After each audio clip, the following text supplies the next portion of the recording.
రోజు ఒకే రకమైన వంటలు చేసి బోర్ కొడుతుందా?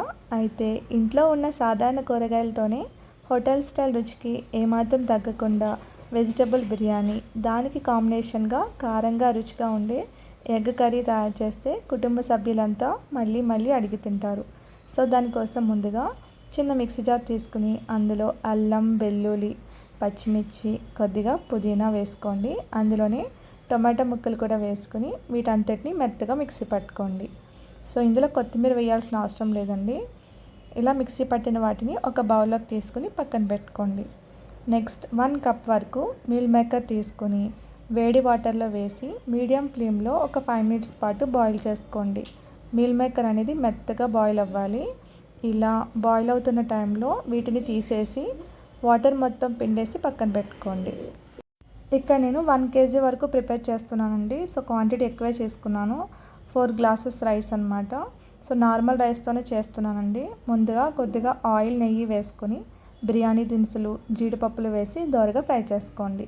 ఇవి కాస్త ఫ్రై అయినాక ఆనియన్ చీలికలు కూడా వేసుకొని దోరగా ఫ్రై చేసుకోండి.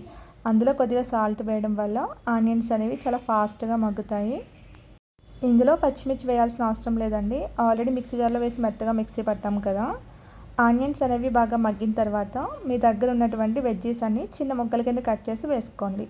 ఇక్కడ నేను క్యారెట్, ఆలు మాత్రమే వేస్తున్నానండి. మీ దగ్గర ఉంటే కనుక బీన్స్, క్యాలీఫ్లవర్ కూడా వేసుకోవచ్చు. వీటిని ఒకసారి బాగా ఫ్రై చేసుకున్నాక అందులో కొద్దిగా సాల్ట్ వేసి మరొకసారి ఫ్రై చేసి మూత పెట్టి లో ఫ్లేమ్లో మగ్గించండి. అందులోనే ఒక రెమ్మ కరివేపాకు కూడా వేసుకుని ఫ్రై చేసుకుని మూత పెట్టి మగ్గించండి.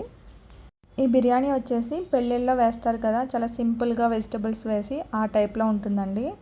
సో ఈజీగా తక్కువ పదార్థాలతో మొదటిసారి చేసే వాళ్ళకు కూడా ఖచ్చితంగా సక్సెస్ అయ్యే విధంగా వెజిటబుల్ బిర్యానీతో పాటు ఎగ్ కర్రీ కూడా ఎలా చేయాలో చూపిస్తానండి. తప్పకుండా చూడండి. ఇవి బాగా మగ్గిన తర్వాత కట్ చేసినటువంటి టొమాటో ముక్కలు కూడా వేసి మరొకసారి ఫ్రై చేసుకోండి. ఇక్కడ నేను ఒక టమాటా మాత్రమే వేసాను. మీ దగ్గర ఉంటే కనుక 2-3 అయినా వేసుకోవచ్చు. మరొకసారి మూత పెట్టి మగ్గించండి. టమాటాస్ కూడా బాగా మగ్గిన తర్వాత అందులో బాయిల్ చేసినటువంటి మీల్ మేకర్ కూడా వేసుకోండి. అందులోనే ఆల్రెడీ స్టార్టింగ్ మనం మిక్సీ పట్టాం కదా, అల్లం, వెల్లుల్లి, పచ్చిమిర్చి, పుదీనా, టమాటా పేస్ట్ కూడా వేసుకుని వాటిని కూడా బాగా ఫ్రై చేయండి. ఈ పేస్ట్ మొత్తం వెజ్జెస్ బాగా పీల్చుకునేలాగా 1 మినిట్ పాటు బాగా ఫ్రై చేసుకోండి. ఇక్కడ నేను క్వాంటిటీ అనేది తక్కువ వేసానండి, పచ్చిమిర్చి అనేది. సో మీరు ఇంకొంచెం ఎక్కువ వేసుకోవచ్చు, పిల్లలు తింటారని చెప్పి లైట్గా 1-2 మాత్రమే వేసాను. ఇవి బాగా ఫ్రై అయినాక అందులో 1 టీ స్పూన్ వరకు బిర్యానీ మసాలా పౌడర్ వేసి మరొకసారి ఫ్రై చేసుకోండి. మీరు ఇక్కడ కావాలనుకుంటే ధనియా జీరా పౌడర్ కూడా వేసుకోవచ్చు. ఆల్రెడీ బిర్యానీ మసాలాలో ధనియా జీరా ఉంటాయండి, అందుకే స్కిప్ చేశాను.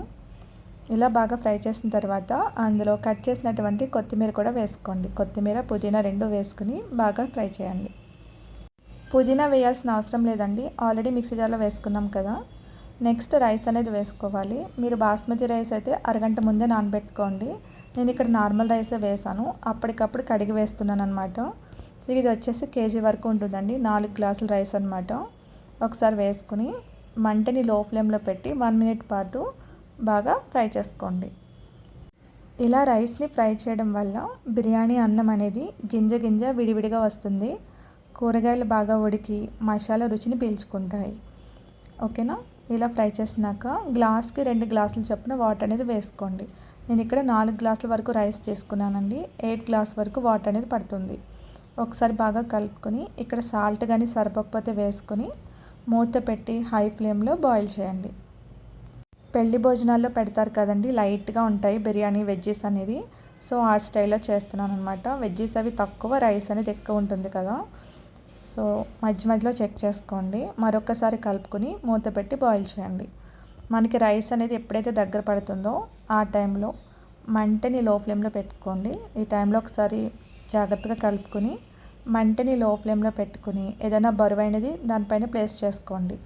ప్లేస్ చేసుకున్నాక ఒక 5 మినిట్స్ పాటు దమ్ చేస్తే సరిపోతుందండి. ఇది దమ్ బిర్యానీ కాదు, జస్ట్ వాటర్ అనేది బాయిల్ అయ్యే వరకు మనం ఈ విధంగా దమ్ చేస్తామన్నమాట. ప్లేట్ పెట్టి ఏదైనా బరువైనది ప్లేస్ చేసుకోండి. అంతేనండి, బిర్యానీ అనేది రెడీ అయిపోతుంది. 8 మినిట్స్ తర్వాత స్టవ్ ఆఫ్ చేసేసుకోండి.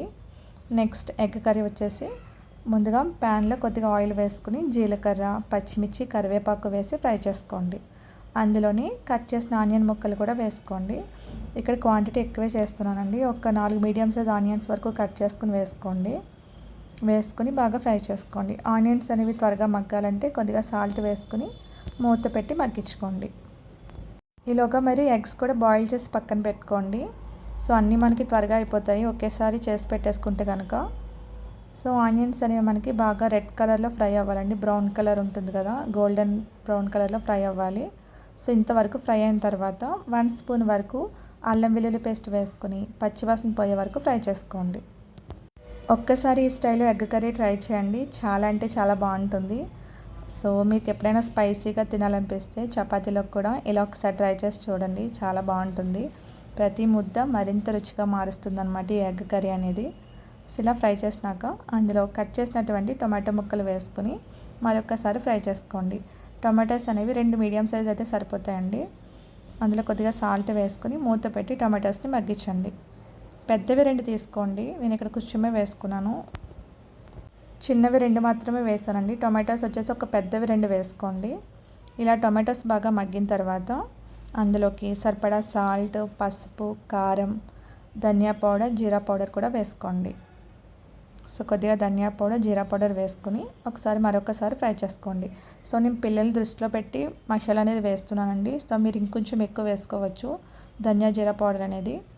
బాయిల్ చేసినటువంటి ఎగ్స్ కూడా వేసుకుని మరొకసారి ఫ్రై చేయండి.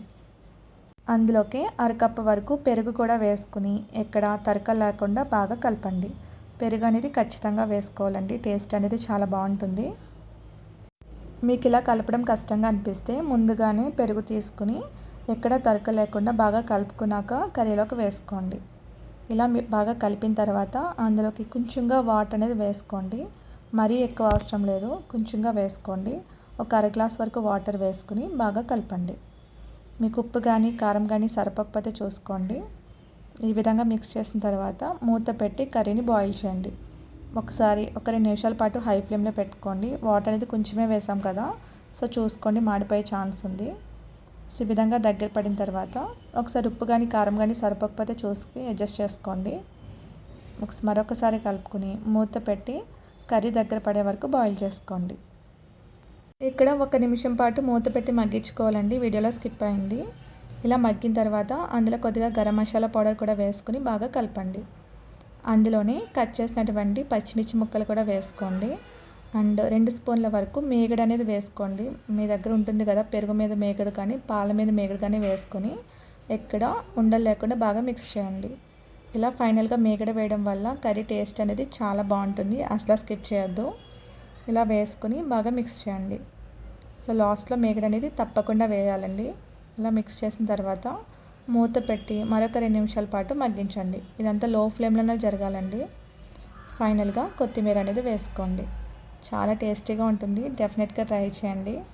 ఇది చాలా సింపుల్గా చాలా రుచిగా ఉంటుంది. అండ్ మనకి బిర్యానీ కూడా రెడీ అయిపోయింది కదా. వెజిటబుల్ బిర్యానీతో పాటు ఎగ్ కర్రీ కూడా రెడీ అయిపోయింది. ఈ రెసిపీ మీకు నచ్చితే కనుక ఒక్క లైక్ చేయండి. బిర్యానీ కూడా చాలా పొడిపొడిలాడుతూ వచ్చిందండి. తప్పకుండా ట్రై చేయండి. కానీ స్పైసెస్ అయితే తగ్గించాను, మీరు కొంచెం యాడ్ చేసుకోవచ్చు. సో కారం కూడా వేసుకోవచ్చు. నార్మల్గా పెళ్ళిళ్ళ స్టైల్లో పెడతారు కదా, ఆ టైప్ బిర్యానీ అండి. ఒక్కసారి ట్రై చేయండి. పిల్లల నుంచి పెద్దల వరకు అందరూ ఇష్టంగా తింటారు. మీ ఫ్రెండ్స్ అండ్ ఫ్యామిలీతో కూడా షేర్ చేయండి. మా ఛానల్కి కొత్త అయితే కనుక సబ్స్క్రైబ్ చేసుకుని బెల్ ఐకాన్ ప్రెస్ చేయడం మర్చిపోవద్దు. ఇలాంటి మరిన్ని రుచికరమైన వంటకాలతో మళ్ళీ కలుద్దాం. నమస్కారం. Thank you.